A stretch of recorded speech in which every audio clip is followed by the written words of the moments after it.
Bhojpuri cinema के power star Pawan Singh का नाम सुनते ही हर किसी के दिमाग में उनका सुपरहिट गाना लॉलीपॉप लागेलू गूंज उठता है। लेकिन अब पवन सिंह सिर्फ गायक या अभिनेता नहीं बल्कि राजनीति का भी बड़ा चेहरा बनते जा रहे हैं।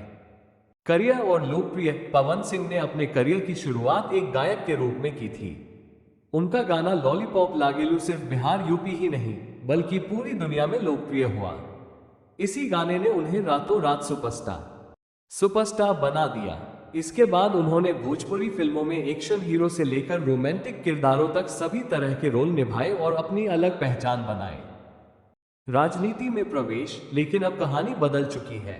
2024 में पवन सिंह ने भारतीय जनता पार्टी बीजेपी के टिकट से लोकसभा चुनाव लड़ने की तैयारी की, लेकिन बाद में उन्होंने नामांकन वापस ले लिया। इसके बाद उन्होंने निर्दलीय उम्मीदवार के रूप में काराकट लोकसभा सीट से चुनाव लड़ा। इस कदम से बीजेपी नाराज हो गई और उन्हें पार्टी से बाहर कर दिया। 2025 का ताजा राजनीतिक अपडेट। अब 2025 में पवन सिंह का राजनीतिक सफर एक नए मोड़ पर है।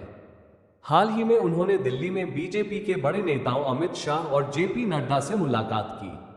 मीडिया रिपोर्ट्स के मुताबिक बीजेपी पवन सिंह को पार्टी में फिर से शामिल करने की योजना बना रही है ताकि बिहार के शाहाबाद और मगध इलाकों में राजपूत वोट बैंक को साधा जा सके।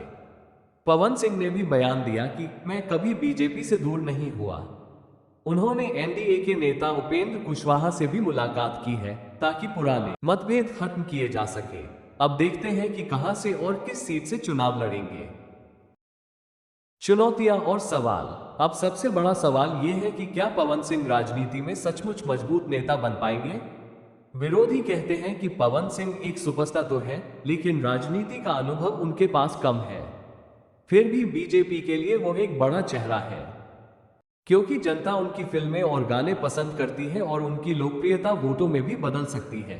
देखो आगे होता है क्या, और अपनी राय कमेंट में जरूर बताएं।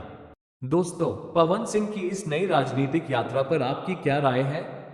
क्या वो बीजेपी में वापस आकर बड़ा नेता बनेंगे या राजनीति में सिर्फ एक स्टार के नाम से जाने जाएंगे?